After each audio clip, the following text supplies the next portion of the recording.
보는 창, 세상을 여는 창, 세상을 바꾸는 창, 김창인의 창 시작하겠습니다. 수많은 국민들의 관심을 끌었던 에이펙이 폐막했습니다. 처음 시작은 한미 정상회담과 관세 타결이 하나의 가장 관심사였다면 대미는 한중 정상회담으로 장식한 듯합니다. 그 와중에 왕관과 바둑판 선물이 비교되었죠. 아무튼 다양한 평가가 나오고 있습니다. 늘 우리에게 깊은 울림을 주는 분이시죠. 광운대 김희교 교수님 나오 계십니다. 어서 오십시오. 안녕하세요. 네. 이 한중 정상회담이 이제 마침내 열렸습니다. 네, 그동안 우리가 좀 중국 이야기를 많이 나눴는데 오늘 좀 그런 이야기를 좀 해봐야 될 것 같아요. 사실 시진핑 주석이 11년 만에 한국을 국빈 방문했잖아요. 그러니까 윤석열 정부로 인해서 이제 완전히 망가졌던 한중 관계를 다시 회복하는 아주 중요한 계기가 된 듯한데요. 예, 시선을 끄는 것은 이제 아무래도 이제 한반도의 비핵화고 한한령 이런 것들은 어떻게 정리될까 뭐 이런 얘기인데 아무튼 오늘 간략하게 평가와 전망을 살펴보면서 이 얘기를 한번 쭉 풀어보죠. 이번 정상회담의 우리 입장에서 가장 큰 목표는 네. 중국과 신뢰 회복의 문제였습니다. 신뢰를 회복하는 것이 1차적 목표였는데 첫 번째로는 적어도 윤석열 정부 이전으로 돌아가는 게 목표였고요. 네. 두 번째 좀 더 크게 잡는다면 사드 이전으로 돌아가는 것이 목표였다라고 볼 수 있었습니다.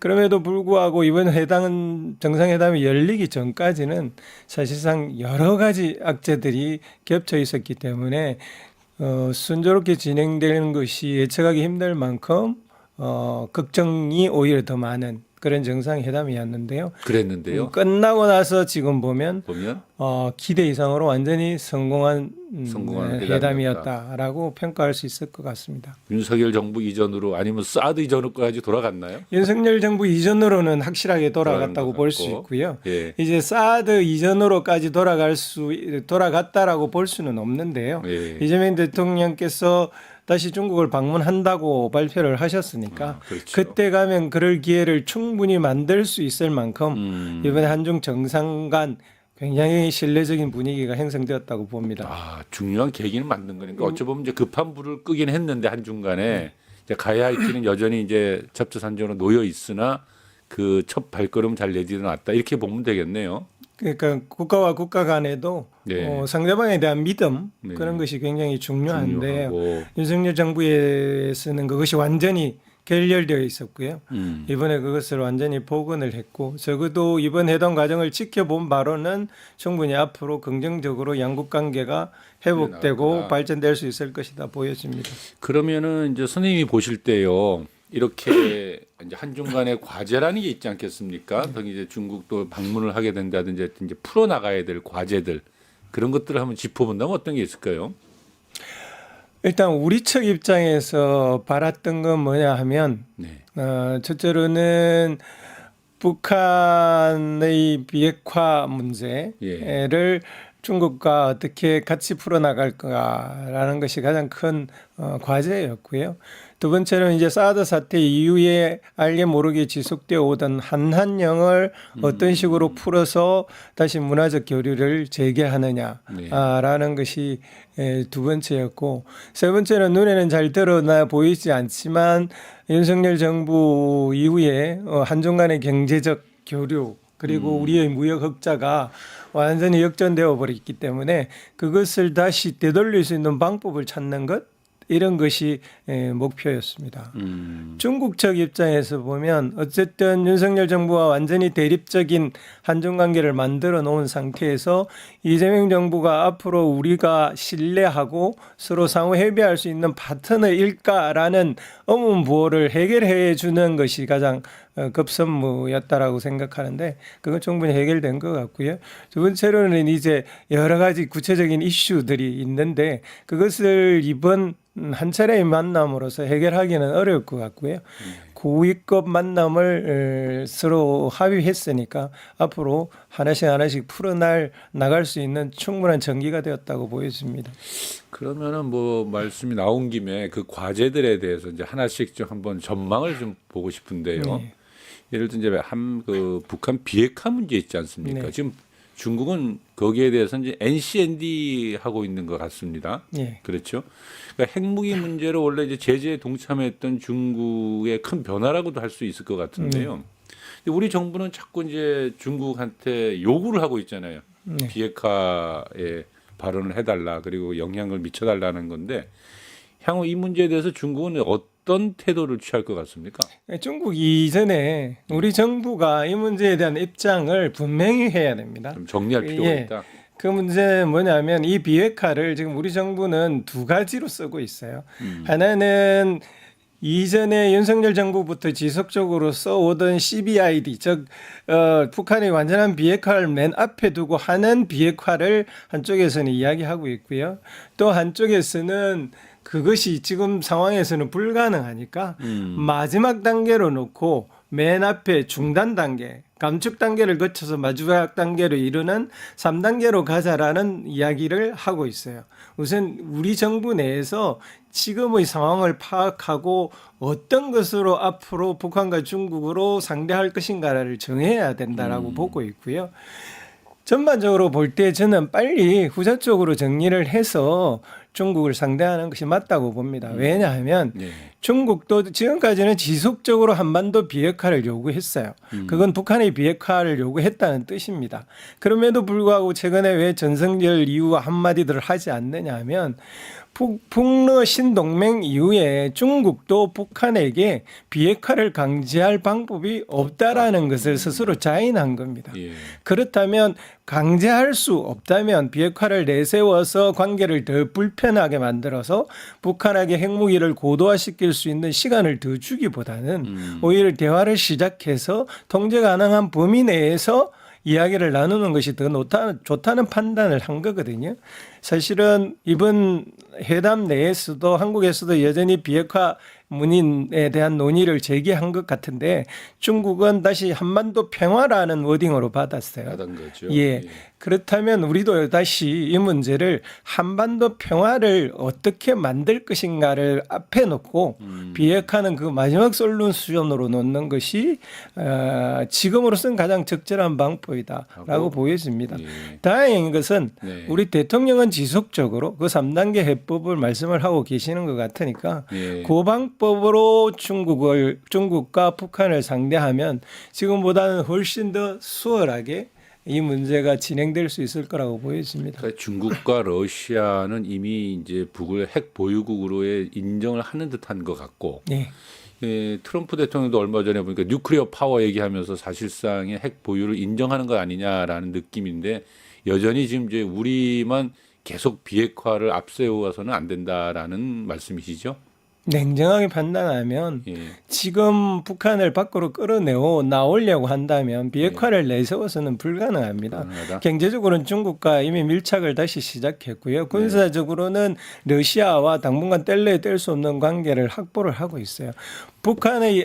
미국의 트럼프도 이 사실을 왜 북한을 핵보유국가라고 자꾸 이야기하느냐 하면 미국조차도 이 문제를 옛날처럼 CBID를 먼저 내세울 방법이 없기 때문에 그런 거예요. 방법이 없는 거죠. 예, 방법이 없는 거예요. 현실을 있는 그대로 인정하고 거기서 방법을 찾아야 할 거라고 보입니다. 예, 맞습니다. 그러니까 핵을 이미 보유한 국가들이 한 번도 이제 비핵화 협상을 하는 경우는 지금까지 한 번도 없었으니까요, 역사적으로. 알겠습니다. 그 핵 얘기가 나왔으니까 핵 잠수함 얘기를 잠깐 좀 해야 될 것 같은데요. 혹시 그 의원이 영상이 준비되어 있을까요?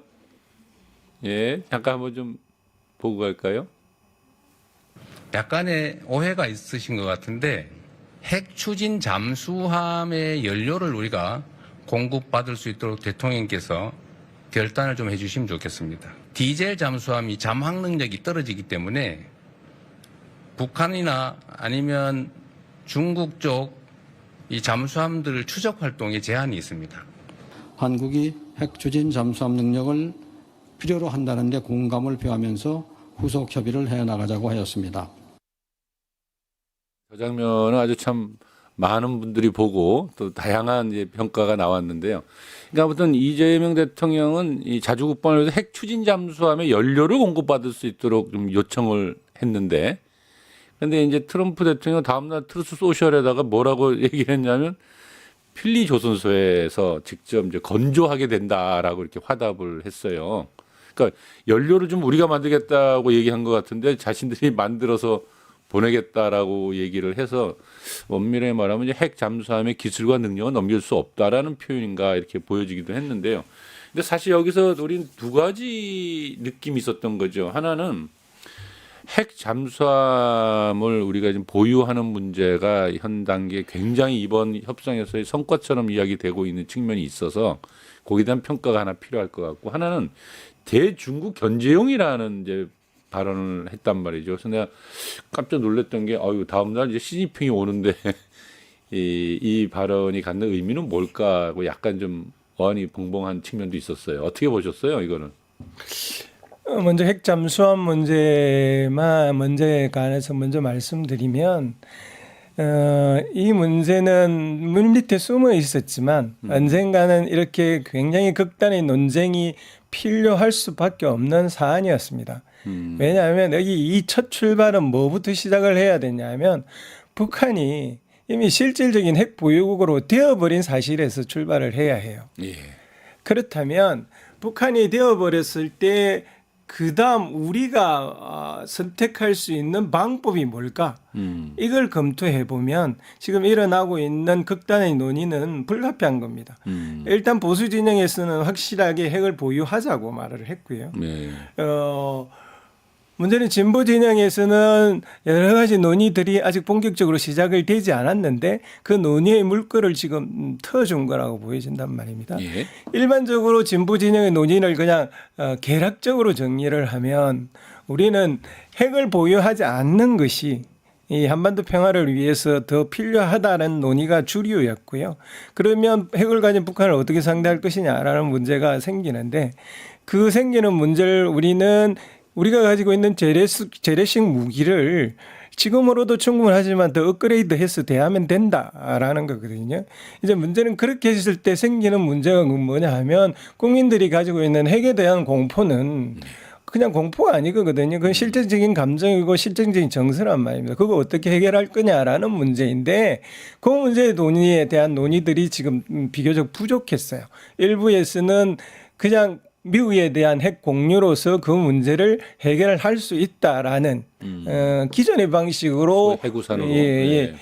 기존의 방식으로 해결하자고 하는데 지금 이 단계에 와서 국민들은 그걸 믿지 않을 겁니다. 왜냐하면 지금 우리가 관세 폭탄을 때려 맞고 있는 이유의 근본에는 우리가 너무 지나치게 미국에게 군사적으로 의지하고 있는 것이 결정적인 요인이 있거든요. 예. 그렇다면 앞으로 우리는 어떤 국가적인 솔루션을 가지고 이 문제를 대할 것이냐라는 문제가 놓여 있는 건데 방법은 여러 가지가 있어요. 우리가 핵을 가지는 방법도 하나이죠. 네.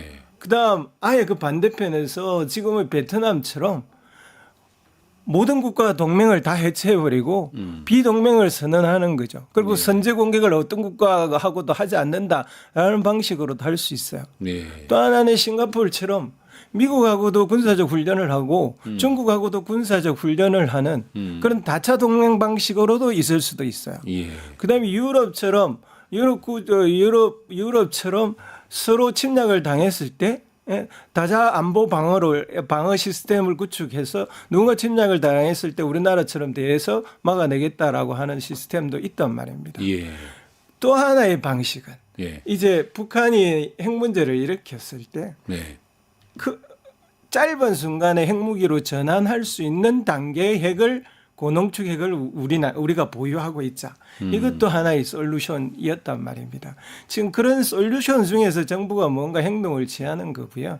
정부는 사실은 핵 재처리를 하기 위해서는 극단적으로 이건 산업용이다. 라는 이야기를 할 수밖에 없습니다. 네. 그렇지만 문제는 깔려 있는 것은 모두가 이해하는 것은 트럼프 대통령도 당연히 그렇게 이해했고 예. 시진핑 주석도 그렇게 이해하고 이건 핵을 가지기 위한 전제 발걸음이다라고 다 이해를 하는 거거든요. 예. 그럼 이제 그 뚜껑이 열린 거예요. 뚜껑이 열린 거여서 말이 길어졌지만 결론적으로 제 입장은 예.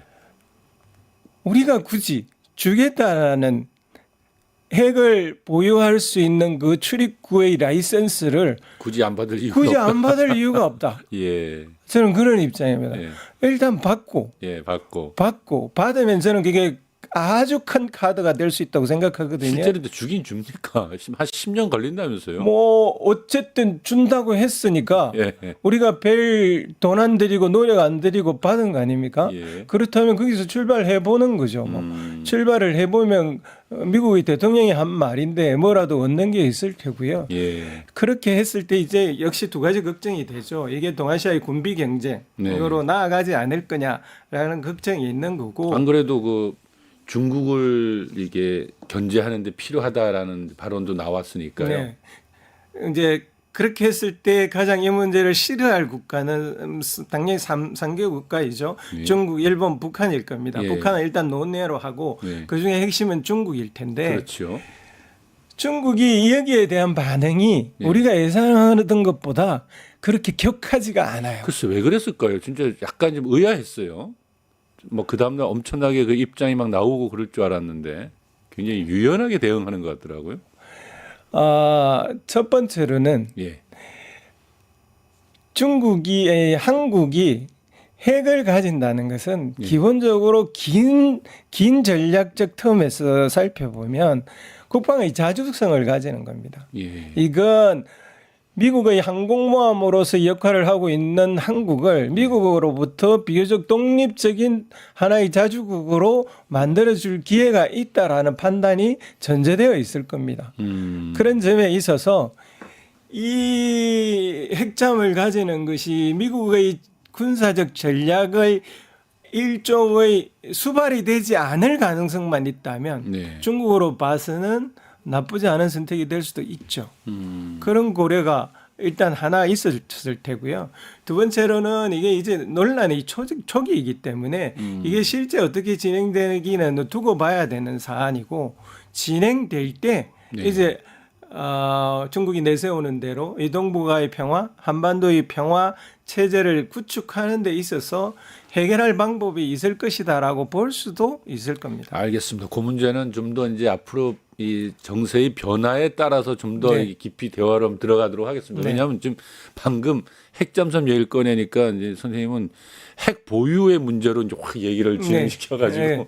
그 얘기는 오늘의 주제에서는 잠깐 이제 네. 멈추기로 하고요.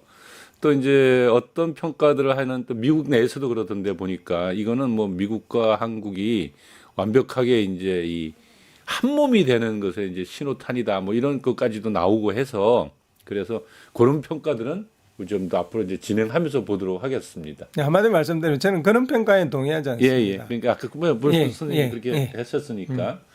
자, 또 다른 질문 해보겠습니다. 이제 한한령에 대한 얘기를 좀 해봐야 될 것 같아요.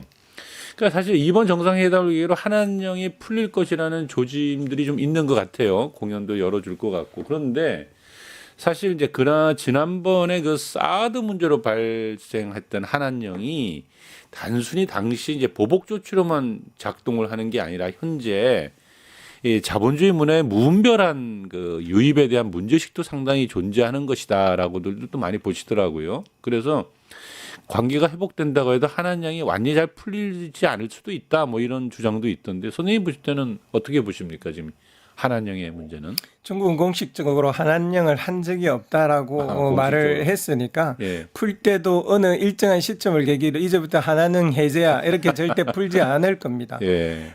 두 번째로는 한한령 해제는 사실은 이재명 정부 시작되면서 해제할 준비가 계속되어 있었었고요. 이재명 정부 들어서자마자.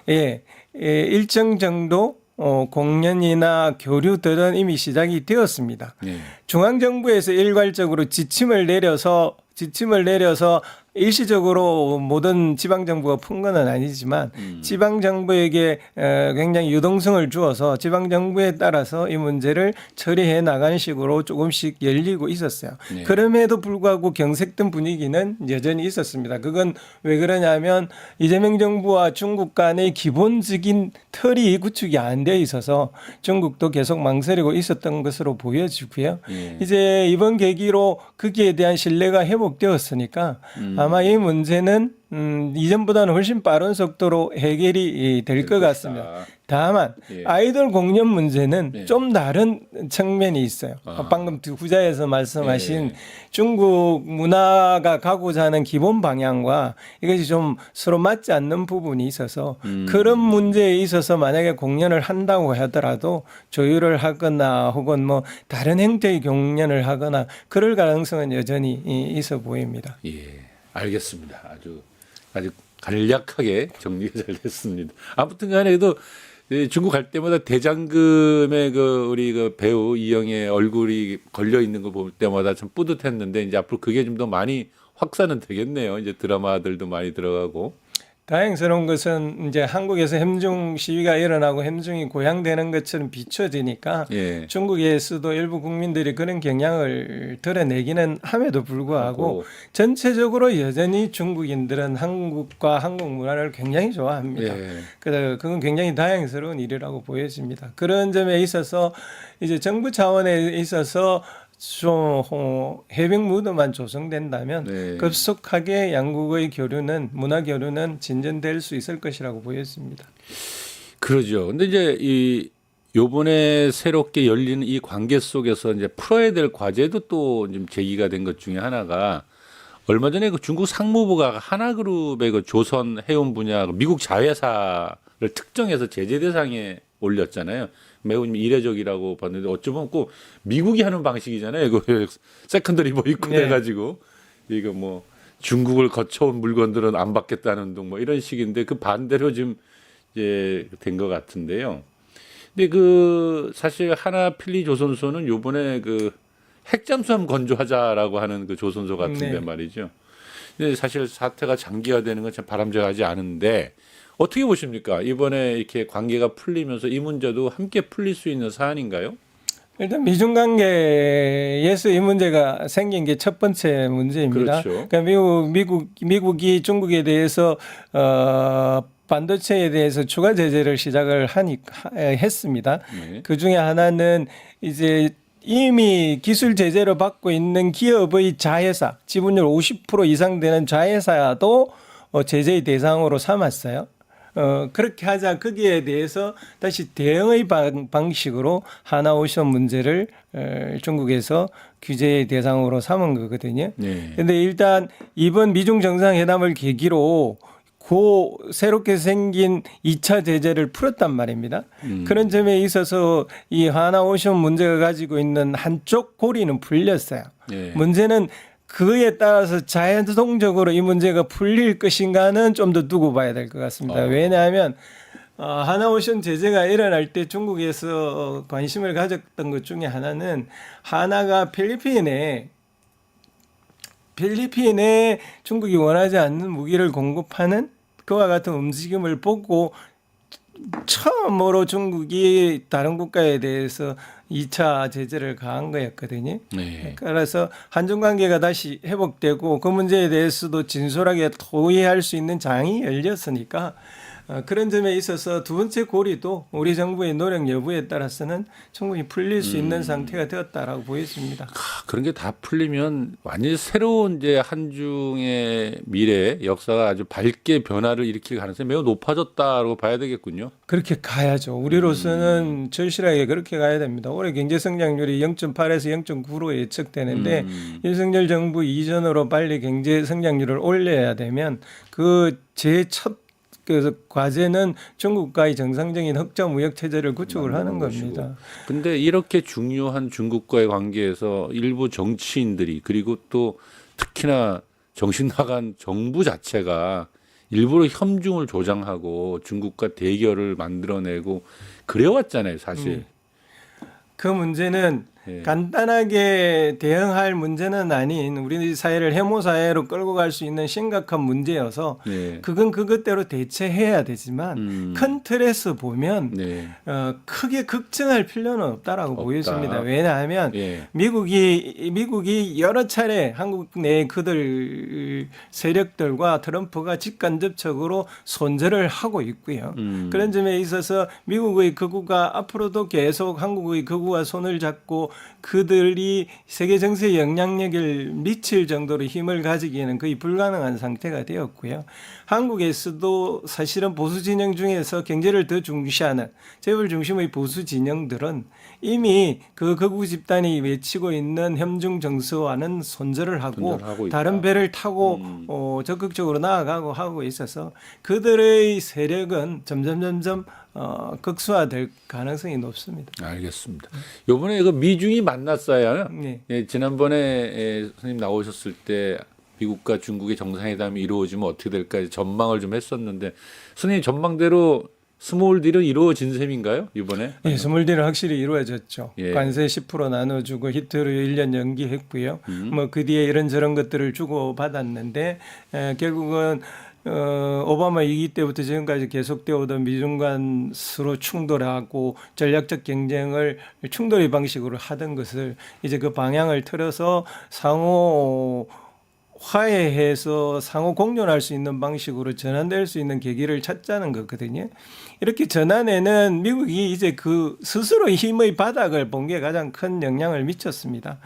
중국이 미국이 때리면 금방 주저앉을 줄 알았는데 주저앉지 않고 계속 버텨왔고요. 지금은 오히려 큰 소리를 치고 있을 정도로 강건하게 버티고 있는 것에 비해서 미국은 너무 많은 문제를 노출했고 그 힘의 나약함을 보여줬고 그런 점에 있어서는 더 이상 충돌하는 것보다는 손을 잡고 화해를 하는 것이 훨씬 나은 선택이라는 판단들이 미국에서도 전반적으로 높아지고 있는 그 결과물이라고 보여져서 앞으로 그런 방향으로 나아갈 가능성이 높아 보입니다. 그러면 선생님은 그때 이제 올해 그 내년 4월에 이제 그 트럼프 방중이 기점으로 해서 이제 빅딜까지도 가능하다 이제 이렇게 말씀을 하셨잖아요. 네.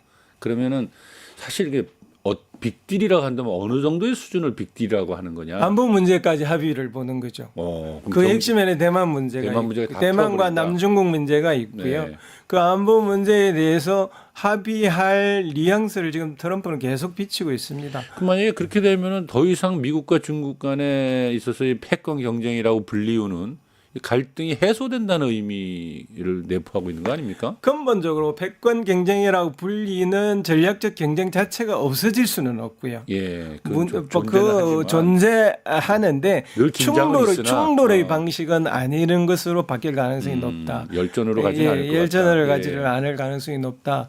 그런 점에 있어서 4월에 제2의 닉슨 합의가 나올 가능성은 저는 열려 있다고 충분히 봅니다. 있다라고 예, 보시는군요. 예. 알겠습니다. 그건 내년 4월까지 한번 더 지켜보도록 하죠.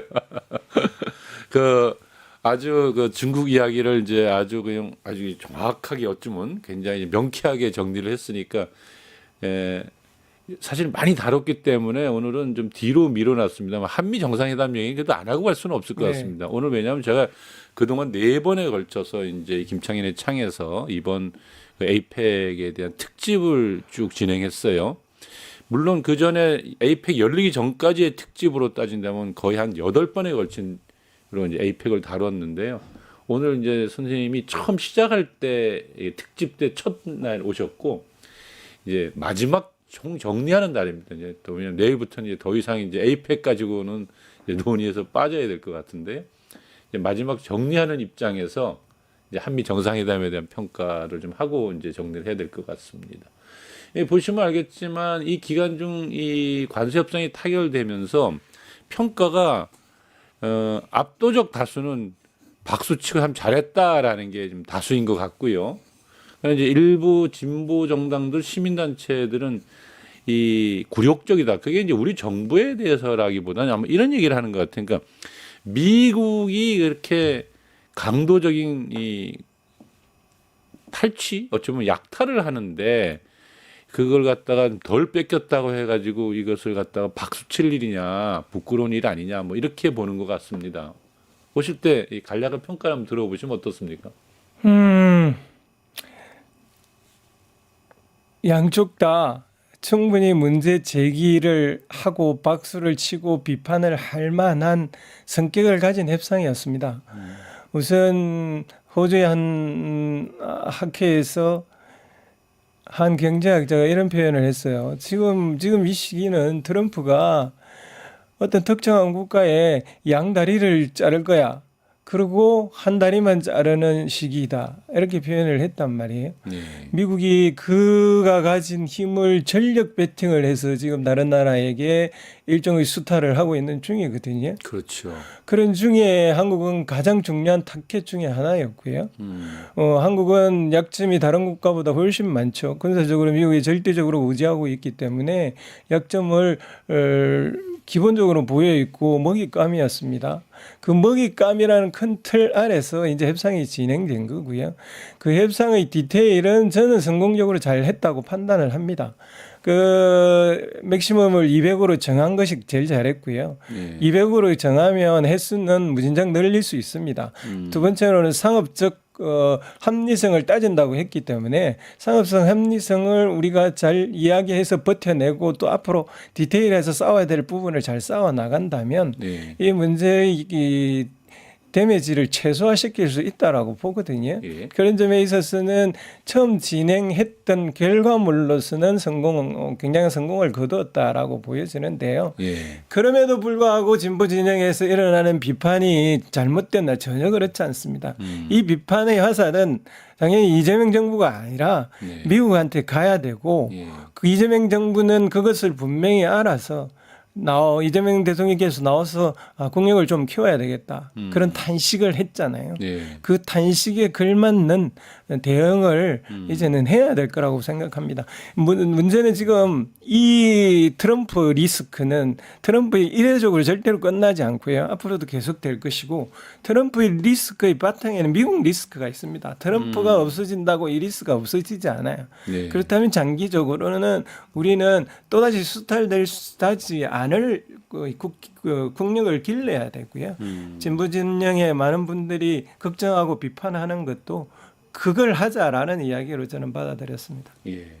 제가 봐도 그런 것 같습니다. 그러니까 지금 우리가 힘이 여기까지밖에 미치지 못하니 뭐 미국의 그런 아주 어찌 보면 굉장히 강도 같은 요구를 온몸으로 거부할 수도 없고 네. 받긴 받아야 되는데 그러기 위해서는 시간도 끌고 엄청나게 협상도 길게 하고 하면서 요 정도밖에 안 됐다라고 하면서 국민들한테 우리 정말 힘을 기릅시다 이제 더 이상 미국한테 끌려가지 맙시다라고 한다면 이 문제는 굉장히 교훈도 얻고 잘 정리할 수 있는 사안일 것 같은데 제가 볼 때 제일 큰 문제는 다들 막 엄청 잘했다고 그냥 이 자화자찬하고 막 이러는 모습들을 볼 때 이제 거기에 대해서 약간 문제의식 갖는 분들이 많은 것 같아요. 그러니까 이게 자화자찬할 일이냐, 미국에 대한 문제의식들을 우리가 좀 더 적극적으로 끌어내야 될 때 아니냐, 뭐 이런 것 같거든요. 그러니까 잘했다고 하시는 분들 중에서도 네, 다 그냥 뭐 최고로 잘했다고 하는 것 같지는 않고요. 네, 주어진 환경 속에서는 잘했다라고 하는 것 같고 이재명 대통령이 그에 대한 아쉬움, 탄식 이런 것을 공개적으로 말할 수 없는 이유도 충분히 이해합니다. 있겠지요. 예. 우리는 미국이라는 국가를 앞으로도 계속 상대를 해야 되는 것이고 그들은 지금 폭풍 질주를 하고 있는 상태여서 쓸데없이 말 한마디 잘못했다가 어떻게 될지도 모르는 상황에 놓여 있거든요. 그런 걸 고려한 거라고 생각을 합니다. 지금은 분열할 때보다는 서로 공통점을 찾아서 힘을 모아서 힘을 기를 때 아닐까 싶습니다. 이 정부를 비판하고 막 이 분열을 야기하는 분들은 내가 볼 때 좀 일부 국민의힘 쪽인 것 같고 진보 진영 내부에서의 비판은 주로 이제 미국으로부터 자유로워지기 위한 우리의 대안을 만들자. 앞으로 계속 이렇게 끌려다니지 말고 좀 글로벌 사우스나 또는 이 브릭스나 이런 쪽으로 좀 길을 넓혀보자 이런 주장을 하는 것 같거든요.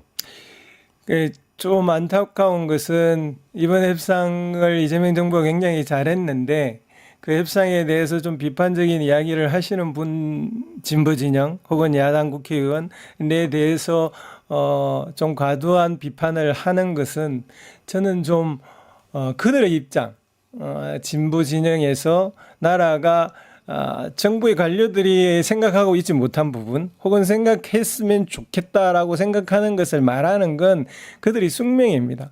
야당 의원들도 마찬가지고요. 잘한다라고 할 수 없는 것이 학자고 현장에서 운동을 하시는 분들이고 그리고 야당 의원들이 숙명이라는 것도 좀 이해를 해 주시면 제가 아는 한 그분 모두들도 지금 이 시기는 이재명 정부에게 힘을 실어서 같이 잘 나가는 공동의 목표를 가지고 있다라고 보고 있습니다.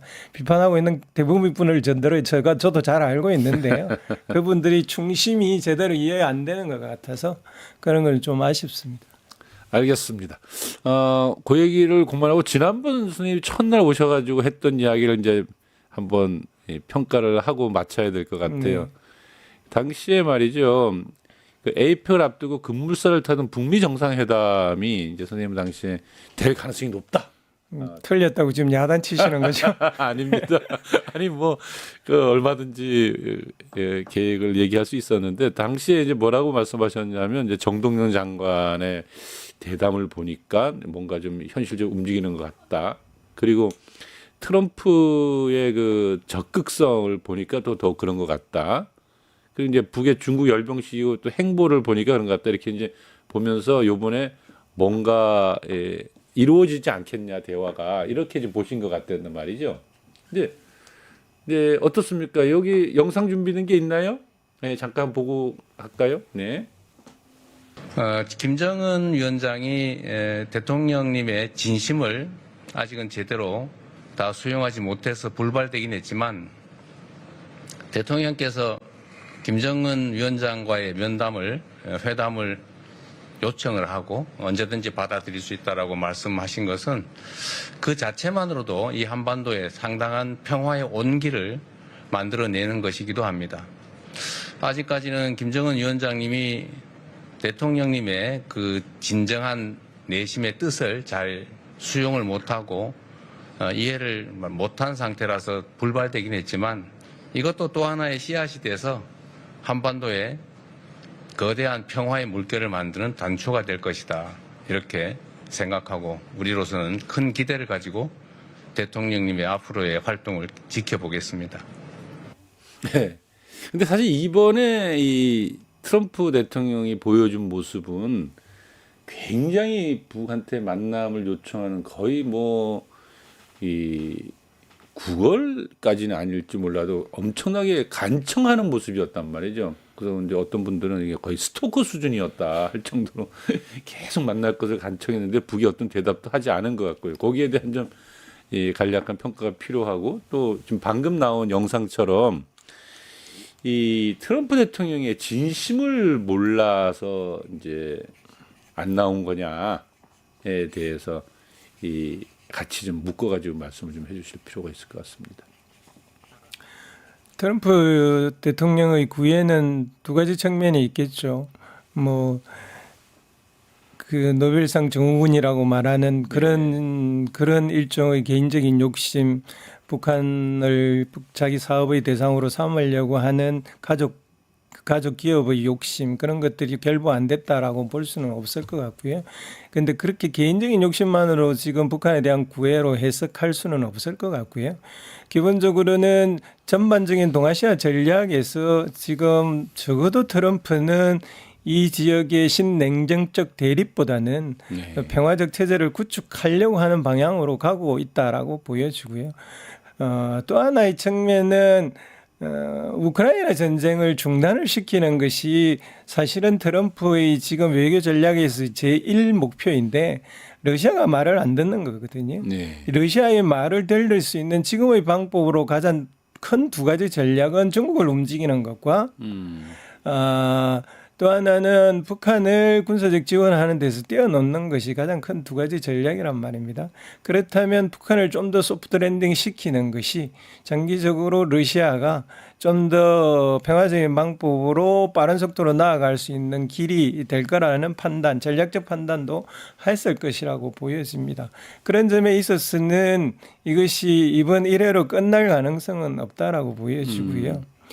두 번째 이제 이재명 대통령의 저 발언은 의상의 약간의 매끄럽지 못한 부분은 있겠습니다만 지금 우리 생방송과 마찬가지입니다. 이걸 그냥 발언을 할 때는 의들이 매끄럽게 선언문처럼 여정될 수 없는 거에서 나온 거라고 보여지고요. 전반적으로 이재명 대통령이 북한에 대한 태도는 과거 어떤 진보적 정부보다도 우호적이라고 판단하는 것이 맞다라고 보여지고요.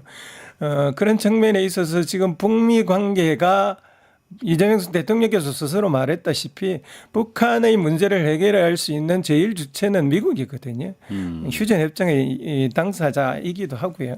그렇다면 미국을 우리 정부가 할 수 있는 최대의 노력은 미국을 협상의 테이블로 계속 나오게 유지시키는 것이라고 보여진다면 저 정도 립 서비스는 그냥 봐드릴 수 있다라고 예. 보여집니다. 이제 문제는 저걸 이제 북한이 어떻게 받아들이냐라는 문제일 거라고 생각하는데 저는 립 서비스에 옛날처럼 과민하게 반응하고 있는 것 같지는 않아요. 예. 다만 과민하게 반응하는 것은 비핵화를 언급했을 때는 극도의 과민한 반응을 보이고 있는 것입니다. 그러니까 결국은 북한의 지금의 제1 목표는 모든 외교 전략이 다 거기로 모여 있다라고 보여지는데 핵을 가진 국가로 인정을 해라. 그럼 우리는 언제든지 심지어 우리 남한까지도 협상의 테이블에 나오겠다라는 사인을 지속적으로 주고 있다라고 저는 보입니다. 핵보유 전략 국가임을 인정하고 네. 그리고 그걸 기반으로 해서 대화를 하든 평화를 어떤지 하겠다는 거 네. 핵을 절대로 포기하지 않을 거다. 그런데 자꾸 비핵화 이야기를 끄집어내면 대화 자리조차도 만들지 못할 것이다. 이제 이렇게 보면 되겠네요. 그렇죠. 어쨌든 북한도 나중에는 상황이 어떻게 변하면 핵 자체의 가지는 비용이 더 들기 때문에 포기할 가능성은 여전히 있다라고 보여집니다. 예. 그렇다면 비핵화를 앞세워서 대화 자체를 막을 것이 아니라 북한이 그것이 극도로 싫어하고 현실적으로 그것부터 강요할 힘을 가진 어떤 국가도 없으니까 실용적으로 접근을 하자. 이런 이야기를 드리고 싶습니다. 예, 알겠습니다. 오늘 뭐 에이펙 전체적으로 다 정리를 마쳤고요. 이제 정리하면서 마지막에 실제로 우리가 한국에 벌어지고 있는 혐오의 문제, 중국 혐오나 이런 문제들은 충분히 우리의 힘으로 극복할 수 있는 사안이다라고 이제 보셨잖아요. 해모의 문제는 예, 외교의 문제와 또 다른 문제가 있습니다. 그러니까요. 중국 혐오는 마치 이게 중국의 문제 때문에 벌어지고 있고 액센트가 중국 쪽에 가 있는데 저는 전혀 그렇게 생각하지 않습니다. 중국의 혐오를 하는 사람은 오른쪽에 윤석열을 들고 있고 성조기를 들고 있어요. 그렇죠. 이건 기본적으로 혐오의 문제입니다. 그들은 혐오를 바탕으로 해서 그 힘으로 다시 부활하려고 하고 있는 거거든요. 중국만을 혐오의 대상으로 삼는 것은 하는 게 아니다. 아니죠. 그렇죠. 그러니까 중국이 가장 네. 설득력 있고 효과가 나타나는 해모의 대상이기 때문에 지금 삼고 있는 거예요. 그 외 하긴 그렇죠. 뭐 성소수자를 혐오하고 또 여러 가지 혐오 대상을 찾고 있으니까. 그러니까 꾸준히 그런 해모의 대상들을 네. 찾아오다가 중국만큼 효과가 있는 게 없다라고 판단을 해서 저렇게 올인을 하고 있는 거라고 보여지거든요. 예. 그럼 이 문제는 해모의 문제로 접근을 해야 되고 어떻게 우리가 해모 사회로 나아가지 않을까에 있어 방법을 찾아야 됩니다. 네. 그러니까 혐오 그 자체의 문제이고 네. 그것을 우리 사회의 건강성을 통해서 회복해 가야 될 문제다라고 보는 것이잖아요. 예. 그러면은 마무리 발언을 통해서 우리가 지금 가야 될 이제 중국과의 건강한 관계 그리고 또 동북아에서의 북쪽과의 관계 그리고 미국과의 좀 당당한 외교 이 문제에 대해서 좀 이 최종 마무리 발언을 통해 가지고 이번에 했었던 에이펙에 대한 특집의 총 마무리 결산을 좀 하고자 합니다. 이번 기간 동안 분명히 목격했다시피 미국이 주도해오던 세계 질서는 상당 정도 붕괴되어 있고 새로운 질서는 나타나지 않는 그런 무질서 시대입니다. 그럼에도 불구하고 우리는 불행 중 다행스럽게도 새로운 국민 주권의 정부를 탄생을 시켰고 그 국민 주권의 정부는 보란 듯이 이번 세계에서 그들의 우리의 존재감을 명확하게 한류뿐만 아니라 우리의 민주적 준비 같은 것으로 보여줬다라고 보여지거든요. 네. 우리는 지금 잘 나가고 있고요. 다만 여기에서 힘을 잃지 않고 이 외교 국제 간의 관계까지도 국민 주권 정부답게 만들어 나가는데 주력을 하면 이전 어떤 시기보다도 멋진 국가를 만들 수 있지 않을까 싶습니다. 고맙습니다. 감사합니다. 어떻게 보셨습니까? 거대한 성처럼 견고해 보이던 미국은 이제 서서히 황혼으로 접어들어 가고 있습니다. 그리고 일국 패권이 무너지는 가운데 브릭스 상하이 협력기구는 다양한 형태의 다자기구가 형성되고 다흑화 시대의 서막을 열고 있습니다. 우리는 역사를 통해 강력한 패권이 무너지고 세계사적 질서가 변동을 일으키는 시기에 늘 전쟁이 뒤따랐던 것을 기억하고 있습니다. 참 중요한 시기입니다. 이재명 대통령은 에이펙 행사 CEO 서밋 특별 연설에서 K-데몬 헌터스의 혼문을 언급하며 강력한 연대로 어둠을 물리치자고 호소했습니다. 무역 전쟁에서 살아남기 몸부림치는 여러 국가들과 손잡고 자주와 호혜에 기반한 다자주의, 패권국의 이익에 휘둘리지 않고 지속 가능한 번영을 기대할 수 있는 국제 질서의 세판짜기를 원한다면 용기는 필수적이라고 봐야 하지 않을까 싶습니다. 정말 이재명 정부의 슬기롭고 당당한 외교가 필요한 시기입니다. 함께해 주신 여러분 감사합니다. 오늘 거침없이 소신을 밝혀주신 김기호 교수님 고맙습니다. 세상을 보는 창, 세상을 여는 창, 세상을 바꾸는 창, 김창현의 창이었습니다.